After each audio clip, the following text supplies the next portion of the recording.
die-hard Dota fans, to kick off the last day of TI, Copenhagen. Are you ready? Bullshit! It's been a long journey for us to be here in this arena. It's taken 13 years of internationals for TI to come back where it all started. 2 decades of this game's history leading to us being in this moment right here, right now. So I ask you again, Royal Arena, are you with me? That's what I'm talking about. Let's get this game started and let's get the last day of the International going with Gamin Gladiators versus Tundra. Couldn't ask for a better setting, and you might not be able to ask for 2 better teams outside of that final boss awaiting the victor here in Team Liquid. Watching on as some of their nemesis for the year are going to duke it out in this lower bracket final.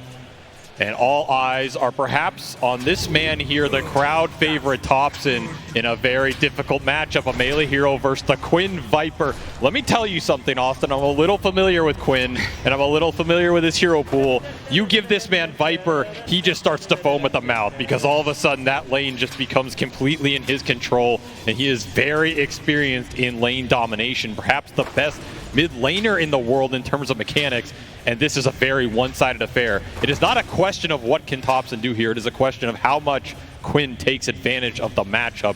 It's going to be a tough one. We saw what Malrine was trying to do yesterday with the Monkey versus the Viper, just roam around the map, look for some moves, dodge this lane as much as possible. Could be a similar story here. The one upside is at least you can build some stacks for the Sand King and go into that jungle with a bit more efficiency. Now, you say you know Quinn, you got some history there, but I believe you also have some history with the man across from him in Thompson, and I believe Quinn also knows Thompson pretty damn well, as they've had a few matchups and a few TIs before. And you said that this man is just a force to be reckoned with on the main stage, at International specifically. I mean, I can speak for it, but I think every player who's gone up against Thompson and had their TI dream shattered will also speak for it. In some ways, this man is the Grim Reaper of this stage. He is the last opponent you want to face. I can tell you that from personal experience. It is going to be a very tough match for Gamin, particularly since they fell down here, right? This is a team that's used to kind of, once they figure out the meta, they own the tournament from there. And this has been a big misstep for them against the foe they're very familiar with in Liquid. So I think Tundra have the momentum going into this match. They're feeling very confident off of a strong win yesterday, and perhaps that fear and that momentum is exactly what Gamin Gladiators are trying to address so early on, shutting down the mid lane, but it's the off lane that is in trouble, where Tundra find first blood on Tofu.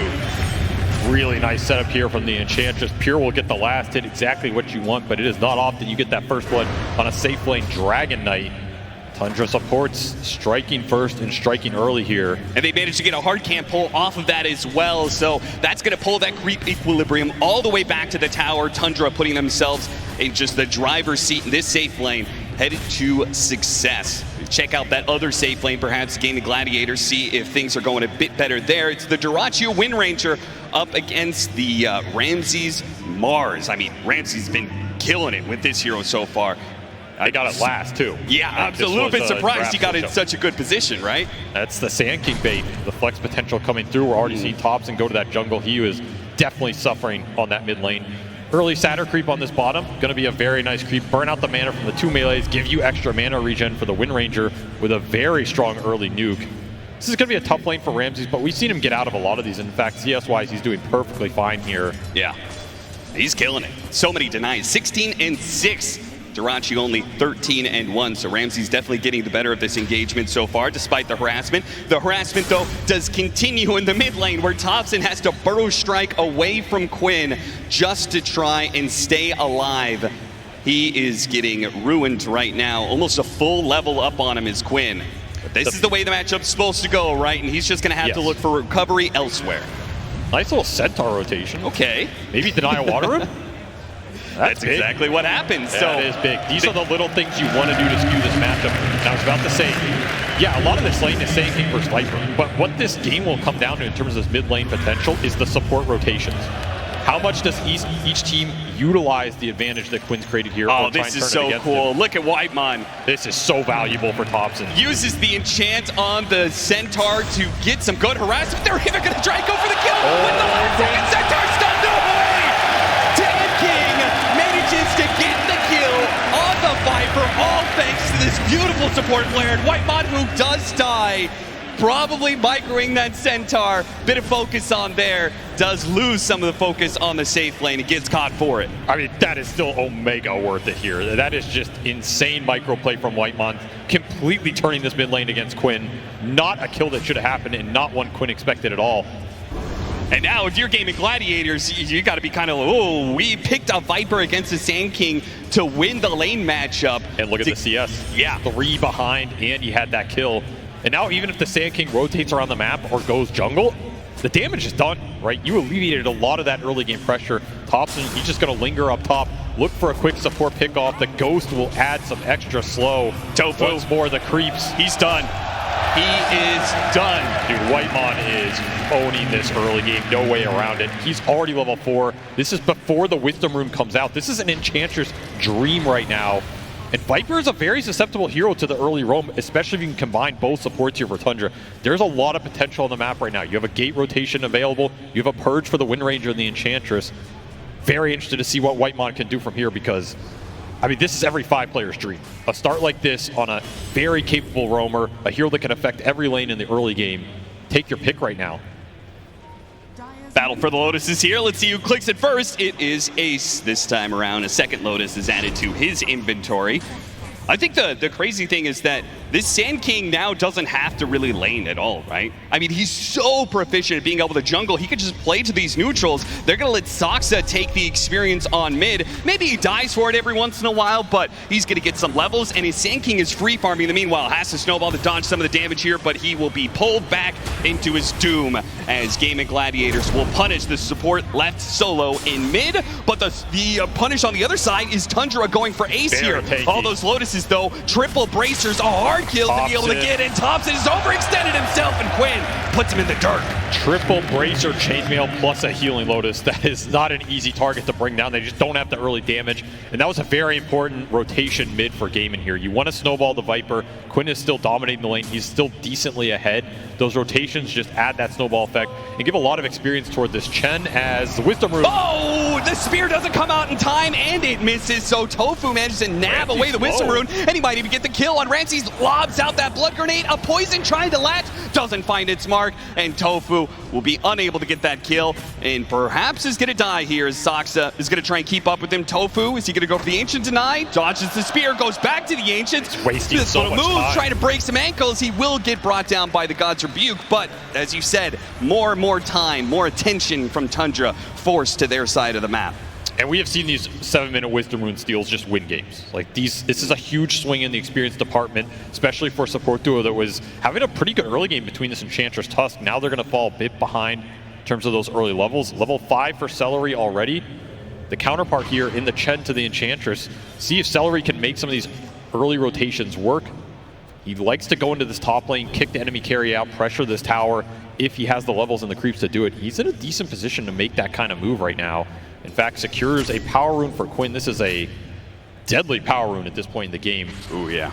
This is a kill into a tower if you give him the opening. This amp damage is just going to rip through an objective. There is kind of, though, that pressure to do something with that amp damage, right? Because you know the Sand King's just farming away this entire time. You've got to start taking objectives soon. And Dyrachyo, he's going to be in a bit of trouble here. Got him inside the arena. Ramses gets the pin as well, and they have the damage. Thanks to Whitemon, again, showing up at the right place at the right time, hits the enchant to get rid of the win run. Back to middle lane where Saksa continues to suffer. Obviously, there's not much he could do about a Viper kill. Does manage to get that kill and tries to hit that mid tower, tries to hit the Dragonite as well. Thompson was thinking about trying to TP to help out, but he realizes that is a no-go and has to stick up to this top lane, canceling his TP. Really nice snag bottom for Tundra, but they're getting pulled across the map right now. Cancel TP on the Sand King. The towers are getting pressured. This mid tower is gone. That amp damage room, plus a solo kill for Quinn. He strikes back. Oh, Tofu spotted. Didn't hit the Burrow Strike. Will hit the epicenter. That's going to slow him down a little bit. And the shards will keep him in the AoE. Saksa makes sure that Thompson is able to deal the damage. Thompson, you can see, is playing defensively just for fear of more heroes coming to assault, but not the case. It's also Stampede used for Gamin, and these Stampedes are going to be really influential in the early game, either for the gap close to find your target, help the Viper out in the fight. That one did not save Dyrachyo bottom, but he will make the rotation anyway. The win. Nice shackle shot. Still, though, Dyrachyo's going to be surrounded by heroes. Where's Ace to be able to help out here? The Whirlwind is doing a decent amount of damage. Can't quite finish him off. That power shot misses. Thompson slips right past that one. Saksa is now going to be the target of Gamin Gladiators instead, but they're running through this sandstorm constantly. Still, though, Saksa slowed down by another blood grenade. Oh, managed to get his drinking buddies all the way to Thompson. Pulls himself out of danger. I mean, Saksa God right there. Gets the kill, gets the bailout. Even the Viper rotates up here, but Quinn is too late to the party. They defend this tier 1 top, and meanwhile, another quick kill for Ramses on this Mars. He got it last in this draft, and he's already put it to work. 3-0 start for him, as Whitemon will help him deal some extra tower damage down here on the bottom lane. Pure cutting mid as well. His mid lane's been annoying for Quinn. Where does he go? He just keeps on going into the neutrals to try and take some of that away, but... No, he has to kick out Thompson top. He has lingered way too long up here. Snowball, oh, it's gonna pull him straight to Quinn. This is a dangerous position. That's why Thompson's gonna try and get out with the Burrow Strike, and the Saksa Tuss follows him right away with the drinking buddies again. This duo is just too mobile for Gamin Gladiators to get the hold on them.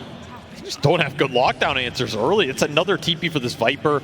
They do get Thompson out of this top lane, but their catapult dies. This tower push is gonna be a bit slow. Very frustrating early game for Gamin as you're looking at these net worths, and Tundra very happy with what has happened here. They got out of the laning phase versus this last pick Viper, versus lanes that were potentially difficult, and basically won, well, all 3 for their cores at this point. Thompson is not behind at all. Saksa, he's going to be running into a ward, so there's no way out. No heroes to pull him out with the drinking buddies this time around. He goes to the creep wave, surrounded by 3. So he should finally pay the price. He's just going to do what damage he can, stall as much as humanly possible. But it does seem like this top lane is finally going to be forfeited by Tundra. They lose that hero, and they're going to lose the tower as well. Pure taking advantage of this moment to clear through some of those ancient stacks. He is getting very farmed. We've seen some crazy GPMs on this Dragon Knight. He's going to have another pretty free game here. It's Thompson catching up mid, and the tower being pressured by the Dark Soul Summoner. So Whitemon continuing to exert pressure on the map. They're fighting for the 12-minute power rune.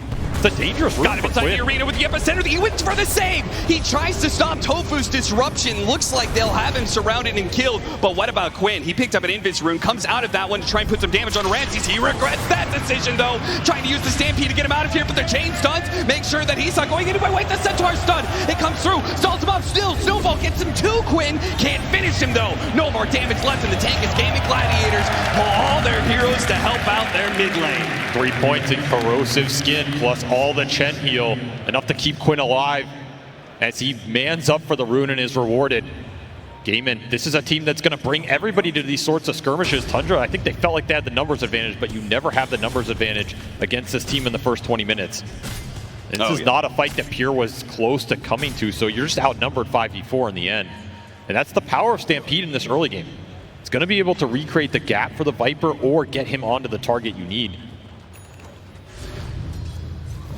Quinn trying to do the Ancients, runs out of resources to do this stack that is there. 7-9, Tundra.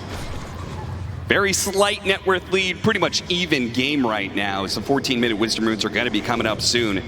Right now it seems like a battle of just the Sand King and Mars, who've been doing pretty well for Tundra in the moves that they've been making. But as you said, the moves that they're making, they're running into 5 of Gamin Gladiators. Is this Gamin Gladiators' typical strategy of just moving multiple heroes around the map in congruence? It is causing Tundra to bleed a bit. The thing is, I think Tundra should be fine just playing the map in a way, right? They have the Sand King and the Dragon Knight, the 2 heroes that are going to farm the most during these downtimes. Like, Centaur is not going to match that. He wants to make moves with this Blink that was just finished for Ace. Dyrachyo is a bit behind in this game. No real huge stacks for him to catch up on. So Gamin are the ones who are kind of pressured to find the pickoffs here. They're going to try and land this smoke on Ramses, but he did sniff it out, but not fast enough. Yeah, they smoked underneath the ward, but Ramses still gets caught in the corner of the map. As smart play by Gamin Gladiators. They used the blink and the stampede to get instant damage on Ramses. Make sure he wasn't able to use quick fingers to get out of that. The thing is, this is a smoke that it's not yielding you a lot of map control right now. And if you look at where Tundra are on the map, Whitemon continuing to cut this mid-wave with this troll. He's getting tier 1 tower pressure. The DK's clearing through both Ancients, and the Sand King's vacuuming up the bottom half of this map right now. You really need to convert these moves into more map control if you're gaming. Get deep wards out, swing to the other side of the map. Right now it's Dyrachyo clearing out the junk. Not really what he wants to be doing. Tundra are getting a lot right now. And it's just going to be a fast BKB for the Dragon Knight Pure, so he might opt to try and fight earlier in this game and deal with the death ball Gaming are proposing. Gearing up for the early Roshans. Bit by bit, they will take this tower, or somebody will. Dyrachyo will deny it instead. Getting a little gold for himself and take it away from Tundra. Gamin still lingering up top. I mean, this is where their vision is. So ideally, they want to keep killing up here. Oh, Ace is there on the other side. Thought that Viper Strike wasn't going to be enough, and it wasn't. Ace really helps out getting that kill. 700 gold for them off of that pickoff. And perhaps a little damage on this tier 2 is not much of Tundra. He's going to deal with this. Ramses, he's playing deep on the other side of the map. Going to be cutting waves and everything. It seems like Tundra are trying to avoid fights right now. Yep. Do you feel like they are good to scale late game? Because we have seen this matchup a couple times in this tournament, specifically with Liquid, right? The Wind Ranger versus the Dragon Knight, and we've seen this item build that makes the matchup very different. The Revenant's Brooch, they would pick up like third item. Do you think that changes the matchup of Wind Ranger versus Dragon Knight enough that it goes to favor Gamin Gladiators? I think it changes it a decent degree. In theory, Tundra have an okay lineup versus the Wind Ranger, right? You have Tusk and Chu are both solid supports at dealing with her. You have a Dragon Knight who is, in theory, a good core-on-core matchup. The Mars can do a lot versus Hero as well. If you survive the Whirlwind here, I think you win the fight as Tundra, because a lot of the damage just disappears, and your cores are going to win that long duration. But this Wind Ranger is not really a normal carry. You know, let's be honest. This hero has a spell that just procs everything on every hero. It's been rare that you have that type of mechanic in Dota 2, and the only other one I really can think of long-term is the Medusa talent, which was not really built into the hero early on. Yeah. It just does so much damage that I think you could always win late game with Wind Ranger in 5 or 6 slots, as long as you get a good opening into the fight. So Tundra really need to be careful about how they take the initiations and who they go on. Particularly this Viper, right? Like, are you bold enough to jump the Viper first in this game with the amount of backup he has in a Disruption, in a Chen heal, in a Stampede, and then give a good opening to Dyrachyo to come into that fight after you commit onto the Viper? That, I think, could be the most dangerous way to take the fight if you are Tundra. Yeah, that's a good point. It seems like Gamin Gladiators are going to be presenting kind of this wall. You don't want to go on the Viper, you don't want to go on the Centaur. You got to get to the back line. Tundra do have the heroes to jump past those tanky heroes with a Mars, with a Sand King. Both are going to be getting Blink Dagger, and even the Dragon Knight, I assume, at some point is probably going to be rocking a bit of mobility. So just a question of whether or not they can get around these big tanky frontliners and into the back line, catch that Shadow Demon like they did in the top river, go for that Chen and stop that heal that comes out. Gamin, though, they found a decent amount in this period, particularly for Celery. This Chen is starting to gear up. You're going to have some nice aura timing between the Chen and the Centaur, which is what Gamin are looking for here, as he will match the Dark Soul Trumpeter pressure on the map. Tundra making a smoke of their own, looking triangle. Only Tofu here. See some stacks that are happening. They know where the support is going off of those neutrals running that direction. And they'll get Tofu in the process. The arena makes sure that there is no escape with the Dragon form. They can maybe take some of these neutrals as well. Not a huge stack, just a double, but still worth to take away from Gamin Gladiators. There's still a Wisdom Rune sitting here too, but it did not get scouted. Tundra do not know it's there. Interesting smoke play, not really for any specific timing. They just wanted to get Pure involved in the game and felt like maybe there was a large Ancient stack they could steal off that smoke kill. Sure. Little economic damage. This is a bigger prize, though. They find Ace deep on their side of the map. Trying to stampede away. The snowball pursues. He managed to get the blink out. Striking buddies. No punch. Gets pulled close, but the punch doesn't come out. He stands there for a second, goes up. That's that one up. I'm not sure if he got body blocked by the creep. It looked really weird. Nonetheless, that is a lucky escape for Ace. Barely gets out of there, and he's found a lot of farm in this period, looking towards a pipe of his own. These aura timings are really important for Gamin. They need to be able to get a lot out of them when they arrive. Can't bleed heroes around the map right now, as Tundra are hitting some strong teamfight items between the Bloodstone on the Sand King and the BKB. We'll see he does get a right click off. He gets a hit in. He just didn't have the Walrus Punch activated. Yep. So then he has to wait for his next hit to come in, and it's all gone wrong for him. That's a big miss. We usually do not see that kind of misplay from this man, particularly on one of his signature heroes. But maybe just not expecting he was going to get there in the first place. Still dead even, not much action happening in the last 5 minutes when it comes to kills. There's been these movements, but not really finding purchase as Gamin Gladiators and Tundra seem to be circling around each other, but it seems like this even game is favoring Tundra by a healthy amount at that. Yeah, they're just going to farm more of the map during these downtimes. Like, Gamin need to group up and get an advantage. They're continuing to bleed some supports. Tundra just pushed the lanes in, making the better moves right now. They have an Arcane Rune on Thompson. That Bloodstone is done, and they're just working towards BKBs. They already have Pures. He hasn't had to use it yet, and they're going to get a Mars BKB. They're going to get a Sand King BKB second item. They're going to have a nice triple BKB timing by the time I think Gamin's ready to group up with their Greaves Pipe potential. It's going to be a tough fight for them if they want to force the Roche.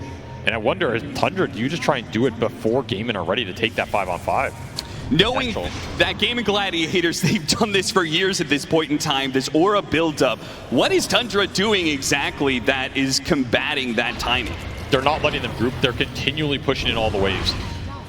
Especially Whitemon. He has lived on Gamin's side of the map. He's cut mid-wave a lot. He's sending creeps to some of these random waves. He's farming out their jungle. It's been really annoying for how Gamin wants to play the map. This is also one of the downsides of Viper. Like, Viper is strong in that ball, but he's not great when the map gets split up like this. Yeah, and he's not particularly good at pushing in the waves really quickly, like some of these heroes on the side of Tundra. He's just clunky. He's a clunky hero, and Tundra are abusing it right now. Back and forth, you can see that heat map of just Whitemon constantly playing basically on the river, on their side of the map, all over the place, keeping Gamin Gladiators, as you said, a bit split. They've got a 4-man crew right now, with Dyrachyo farming a different part of the map. They're gonna, on the other side, Tundra's gonna deal with their Tormentor, pick up the 21-minute Wisdom Rune. Very efficient stuff. This is super efficient for Pure. Mask of Madness Armlet build. This is quite a throwback, but it's been incredibly good on this hero. He also got the Grove Bow. Been some nice neutral item pickups in this game. Vampire Fangs for Dyrachyo, I think, is also a good one here. Just free heal in the fight. Off the Whirlwind. His BKB is done, so he's also kind of ready to fight here. Yeah, I think he's kind of impossible to kill with this combination of items at this timing right now. And Gamin are grouping bottom. They want the Roshan around this time, but they are missing the Greaves from Celery. He's a bit short, and you're missing this pipe from Ace. It's kind of an awkward time to take that fight in terms of the items, but if you can get a good BKB Wind Ranger in there with a Whirlwind, of course, that fight is potentially winnable. Potentially. But the Whirlwind is going to have to contend with the arena walls. So Ramsey's initiation. He wants to find the back line. Ideally, Tundra ignore this Viper, find the supports. That is a great ward. They drop the ward. Yep, they see the Chen. They see where he's headed to. They probably know where the other support is as well. They're going to wrap around, avoiding this high ground, making sure the smoke doesn't pop until he gets the arena on both the supports. A quick disruption maybe bails out the Chen for now, but Fury gets stunned up for a second. Now he starts going to work with the both of the supports grouped up. Still, though, the heals are keeping them alive for a little bit. They manage to get off most of their auras in time. Will it be enough, though? Tofu, he's going to be knocked one down. Another support, though. Chen is going to come back into play with a buyback. Gamin Gladiators push through this one with Pure already going down. Next up is Thompson. Thompson hits the stinger. A spear goes through, landing onto the centaur. Thompson's getting bursted down. Too much damage from Gamin Gladiators as Quinn, Snowball, Wade, Saksa got him with the punch. This time around, he will hit his mark, and Tundra will find that the best initiation they can get is still not enough to defeat Gamin Gladiators right next to their outpost with buybacks ready to go. But maybe they're going to go for a second part of this fight. Nope. They call it quits. They say that's good enough. There were some crazy Centaur stomps in that fight. These Centaurs were just running around, stomping multiple heroes from both the Chen and the Enchantress. Dyrachyo ultimately gets to play his game here, though, and that's what wins out. That snowball from Soxa, he took everybody into it, and it looked great for the Sand King, but I think it wasted a bit of Pure's time in this fight. We'll see that clutch stun from Ace buys time for the supports to get a lot off here. Celery will be forced to buy back into this fight. And at some point, I think somebody fed Quinn, or he had a big Lotus for the second half of this exchange, because he gained a huge amount of HP as they were trying to burst him down towards the end of it. We'll see here, you go and try and finish off this Viper. Oh yeah, look at that. Chunks up. Big wand plus something else here, maybe just the effect of Chen. Either way, I mean, there's just so many Centaur stomps going off in this fight. It's ridiculous. There's another one at the end. These things have done work. They certainly have, and it keeps the game close. Still, 6,000 net worth lead for Tundra. Gamin Gladiators looking to correct that. A 3-man smoke up through mid with 2 other heroes close by. Oh, look at his BKB. They got that out of him.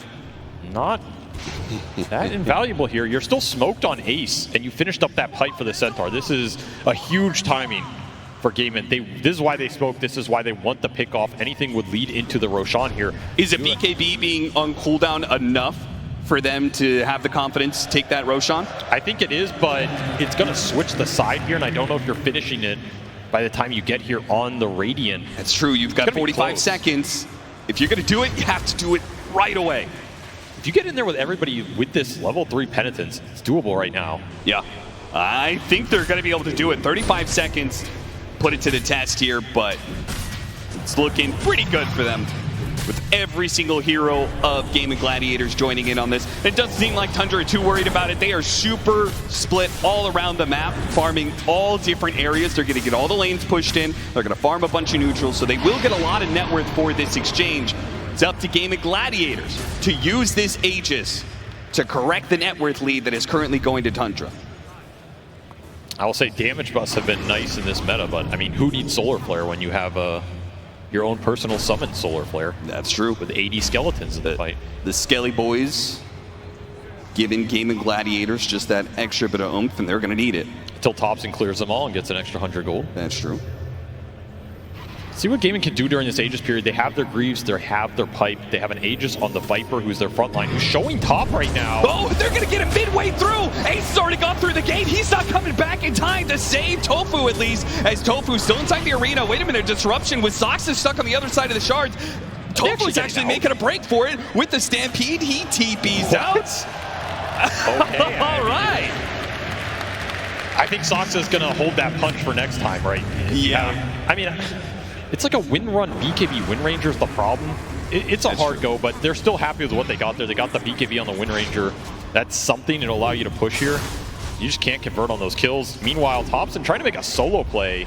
Yeah, very interesting knowing that since the BKB's on cooldown, maybe he could get a solo kill. But either way, it's Tundra being aggressive into an Aegis, which is quite the call. Thompson, he's going to go for a BKB Bloodstone, see if he can stay alive against all five, but there is way too much. Thompson, you have overestimated yourself, and now maybe you pulled Pure into a position he doesn't quite want to be. The rest of his team is cutting in from behind. Ramsey's made the call, though, to cut the wave. See if that will stop this tier 2 from going down. And it just might. No, they kept the catapults alive, so the push will endure. They Greaves it, keep it alive here. Still have this Aegis on the Viper. That means you want to go. You want to force the action. They're going to go high ground. They have a huge amount of rally boost from these summoners right now. Really helps the damage output. Oh no, the Solar Crest! Wait, the Alpha Wolf, he got the Siege Wagon! The wave has been cut. A glyph is going to be reactivated here. That stops Gamin Gladiators' push. They can no longer barrel down mid.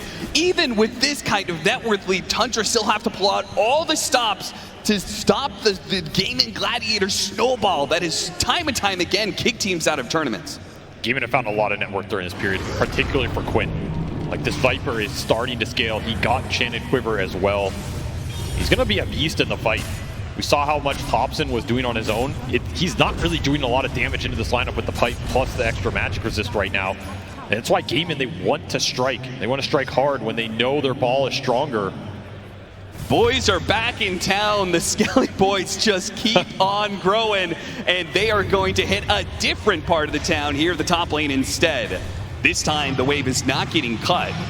So there's another one coming in. Tundra are going to have to go for a high ground defense. 2 minutes left on the Aegis. Even has a small Hellbearer, which I actually kind of like, because if you just send this thing in the fight and it dies to a bunch of the AoE damage, you get a huge damage boost off the death throw. It's not a common ability, but I could see it being really good here for the Viper. Yeah, 120 attack speed for joke. 5 seconds. That is no joke at all. Just give a moon shard to everybody. Do Tundra want to jump Quinn? Still have a minute 30 on this Aegis. I mean, you can like lock him in a shards and man fight him with the DK, but it doesn't sound fun. No. They're just trying to stall this out. Put Thompson on the front line. Gamin will jump him. Thompson! No big, oh, snowball save! That can let him get off the BKB Bloodstone, but they are going to be deep into Gamin Gladiators side. Managed to get the blink away before the Stampede can connect there. And they'll get him back to safety. Gamin Gladiators not being able to get that pick off. Now 60 seconds left on the Aegis. Getting stalled out here. Yep, time is ticking. Gamin Gladiators' window is beginning to close. Maybe they're happy with what they got during this period, but they did not break that base. That's a big win for Tundra. And now they're pushing towards some bigger items. That Hex for Ramses is on the horizon. They're caught a little bit. They found the Shadow Demon on the backside. They managed to get him, and they got him inside the arena. The Spear, though, he runs at the Centaur to a self-disruption, but Tofu, wait, Quinn, he's taking a lot of damage. He's going to lose that Aegis. He had the Aegis still in the second life, while Duraccio starts going to work with the Whirlwind. Managed to get a Burrow Strike back. Thompson's going to be okay for now, but Pure, he's leading in. He's going to go for Celery, takes him out. BKB TP up from Quinn, but what about Duraccio? Duraccio doesn't have that same luxury. He doesn't have a BKB. Tries to hide. Nowhere to hide, though, from Tundra. Pure man's up, and he is rewarded. Just stands his ground in the middle of everything. Gamin did not have the damage. Duraccio, he wanted to pick his mark in that fight, comes in with the BKB winner on Whirlwind, but it is not enough damage to finish anybody off. And the front line from Tundra holds Thompson. He finds Shadow Demon right at the start, sets up this 3-man arena, and everybody's just locked in the cage. Ace gets melted even through the auras and the sustain.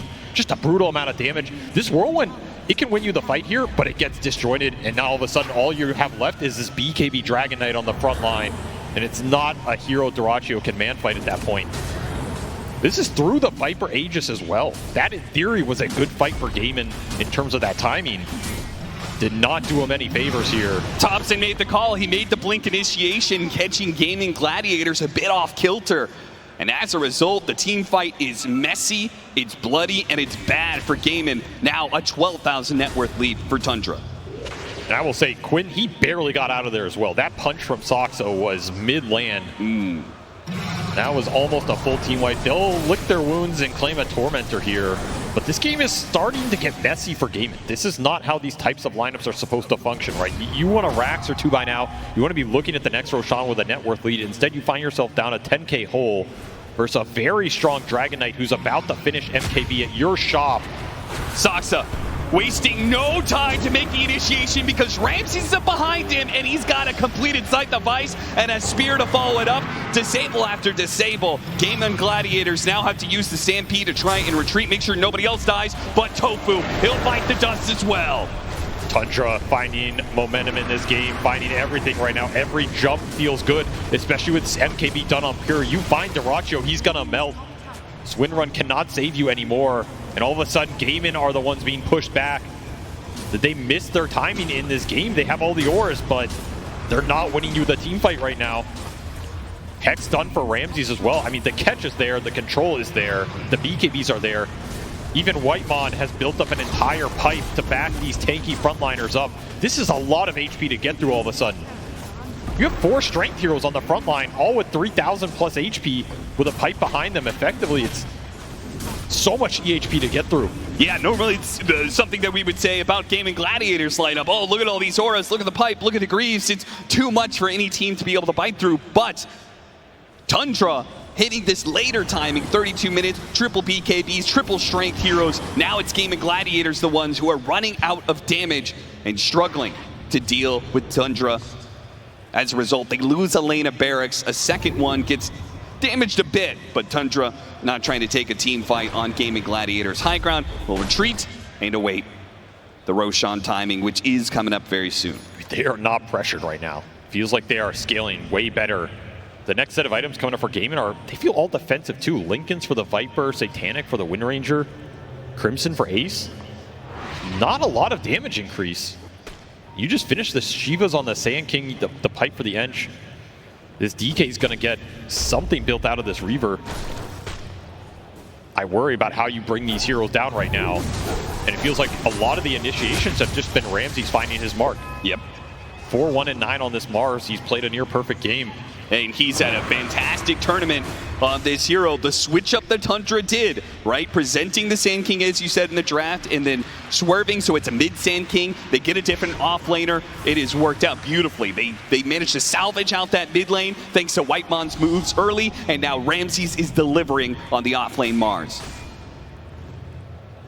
These arenas, if you catch the supports +1, you're very happy with that, and you're probably winning the fight. He has found a lot of these times. Do finish up the Daedalus on Dyrachyo, different from last fight, so that's going to be his big damage item in this game. This Whirlwind really has to do some work. You got to find at least 1 or 2 big targets during this interval. And I mean, if Tundra really want to play this game safe, they could play for buybacks, but I mean, it's Tundra, so they're going to buy out here. Satanic for pure. 4k HP on this DK right now. Yeah, who needs a second life when Satanic really is its own second life, right? I mean, it's not like he's going to get bursted down before he get activated. He's got way too much effective HP. And a snowball save behind him. Yeah. It really comes down to it. So Tundra very confident right now. They have a wave in Gamin's base. They don't see anybody on it, so they know Gamin are around this pit. There's a creep in the pit as well. They're not going to show on it. Once again, Tundra are trying to set the tempo. They're the ones trying to start the fight with this smoke. They found a couple of heroes, not who they want. They don't want the Centaur, Ramses they don't want the Viper, they want the backline, but this time Ramses finds himself jumped on. It stops the snowball save from Saksa and kills Ramses. Thompson. He's gonna fly back and try and come back in. Thompson! Thompson! A burrow strike from hell goes underground, and he just rips Gamin Gladiators all the way down to the pit itself. A spear to finish him off, and that is a team wipe. And it only cost you a Mars buyback off of what was probably the best stun Ace could ever find in this game. Preventing the save, finding the tusk, and absolutely none of it made a damn difference. As Thompson says, just leave them to me, boys, and I will clean it up. Pure with the cleaves coming through, he is invincible. The clock in this game has run out for Gamin. This push did not come to fruition, and Ramses, he's in cleanup mode. Ramses perhaps trying a little bit too hard there, goes for something that they don't want to jump on. It's the Viper. They got plenty of buybacks out of Gamin Gladiators. They got all of them. That's good enough. And now they can back up to do the original objective of Roshan. I mean, who even takes this Aegis? You're getting slaughtered at this point. Your heroes feel invincible. Give it to Ramses. Reward him for the buyback. Gamin falling short in this game 1, especially in these team fights. They just don't have enough sustain to match what Tundra Valve. Here comes that epicenter. Thompson, he pumped it a couple times to get the perfect timing. The cleave coming through as well from the DK with a Nemesis curse. Just see you later. What a jump from Thompson, and Pure is able to deliver the damage off of any kind of stuns. Either Ramses or Thompson. Pure says, no, there's no chance. You got nothing, Gamin Gladiators, and it really does look that way. With a 23,000 net worth lead and a lineup that was designed to take the base early, it does feel like Gamin Gladiators may not have much more in the tank, much more left for them to be able to play for, but they are a world-class team, and they have been in these situations before. So Tundra do need to be careful when they encroach upon Gamin Gladiators territory. And they did give this Aegis to Pure, so at least there's some idea this Dragon Knight is in theory mortal. He wants the second life to siege the base. I mean, if you're Gamin Gladiators, is it possible for you to leave the Dragon Knight for last, or does he just do too much damage? That may not be a question that they are ever able to get to themselves with Dyrachyo gone in a second. Does have buy.